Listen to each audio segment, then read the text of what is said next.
आगे की पंक्तियाँ देखो बच्चों। पीली पीली सरसों फूली, अरु बोर अमवा पे छाई, हरी हरी मटर बिछोने, ऊपर अमित रंग बरसाई। देखो पीली पीली, दोनों की मात्रा सेम है। यहाँ पे पहली मात्रा दी गई है तो आपको दोनों मात्रा एक जैसी लिखनी है।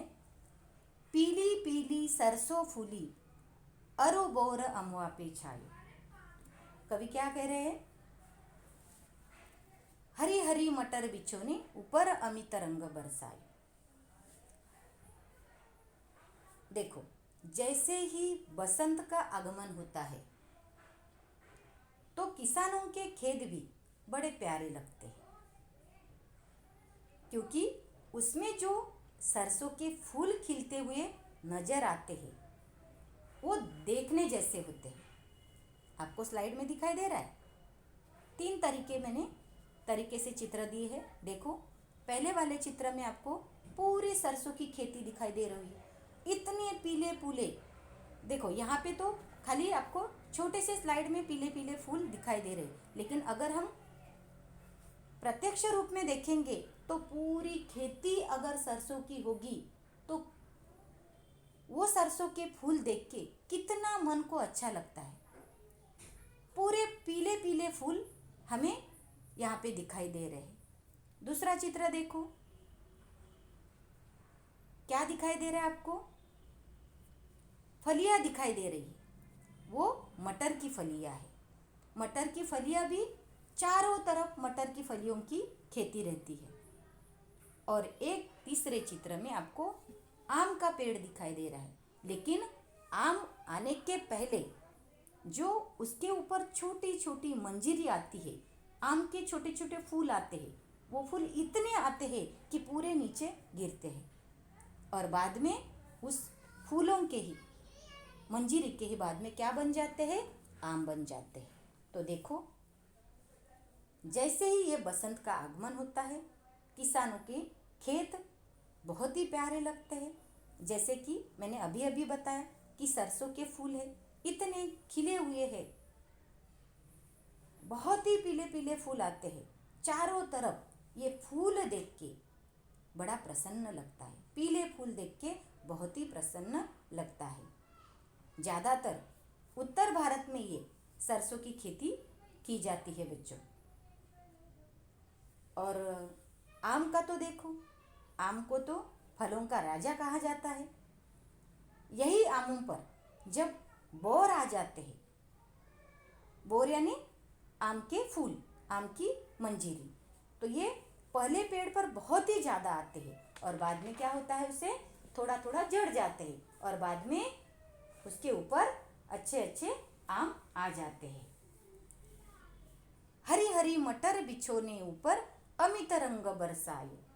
कवि क्या कह रहे हैं कि जो मटर की फलियां है, वो मटर की फलियां इतनी ज़्यादा आई है, इतनी ज़्यादा आई है कि ऐसे लगता है कि मानो किसी ने हरा बिछोना बिछा दिया हो। जैसे देखो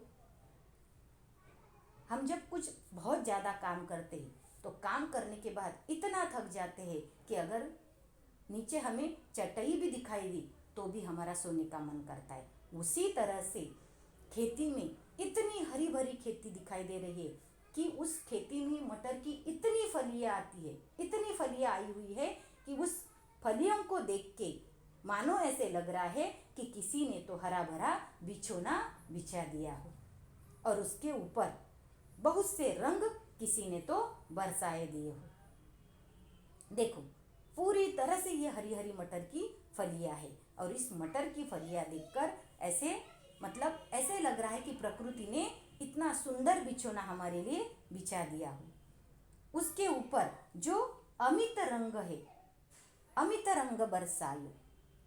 अमित यानी बच्चों असीमित, अनलिमिटेड, मतलब इतने असीमित रंग भर दिए हैं। इसलिए कवि क्या कह रहे हैं कि सजी आयो रे ऋतु बसंत सजी आयो, अजी गाओ रे ऋतु बसंत सजी गायो। देखो इतनी फलियां है, फलियों के साथ साथ पीले पीले सरसों के फूल है, आम के पेड़ नज़र आ रहे हैं, लेकिन आम के पेड़ पर भी बहुत सारे अलग अलग प्रकार के छोटे छोटे फूल आए हैं, बहुत सारी मंजीरी दिखाई दे रही है, हरी हरी मटर की फलियाँ दिखाई दे रही है। उस मटर की फलियाँ देखकर ऐसे लग रहा है कि किसी ने तो हमारे लिए ये बिछोना बिछा दिया हो। इतने असीमित, इतने अनलिमिटेड रंग किसी ने तो इस खेती के ऊपर बरसाए हैं, ऐसे कवि कह रहे हैं। इसीलिए कवि ने कहा कि ये सुंदर ऋतु जो है वह सज धज कर आई है। तो इस सज धज कर आने वाली बसंत ऋतु का हम एक साथ आकर स्वागत करते हैं और एक साथ आकर गाना भी गाते हैं। समझ में आया बच्चों? कैसी लगी कविता आपको? अच्छी लगी ना? गुड। आप भी घर पर ये कविता ऐसे ही गाने की कोशिश करो, अच्छी तरह से पढ़ो, ताकि आपको इस कविता की एक एक पंक्तियाँ अच्छी तरह से समझ में आएगी। ठीक है, यहाँ पर ही हमारी यह जो कविता है बसंत गीत यह समाप्त होती है। अब मैं आपको एक स्वाध्याय देती हूँ। स्वाध्याय लिखो आप। देखो, बसंत ऋतु में प्रकृति में क्या क्या परिवर्तन होते हैं, कविता के आधार पर लिखिए। बच्चों, हमने जो आज ये कविता देखी है, इस कविता के ऊपर ही आपको क्या करना है कि बसंत ऋतु आने पर क्या क्या परिवर्तन होते हैं, ये परिवर्तन हमने देख लिए हैं। उसी के आधार पर आपको ये उत्तर लिखना है। आपके नोटबुक में उत्तर लिखो। धन्यवाद।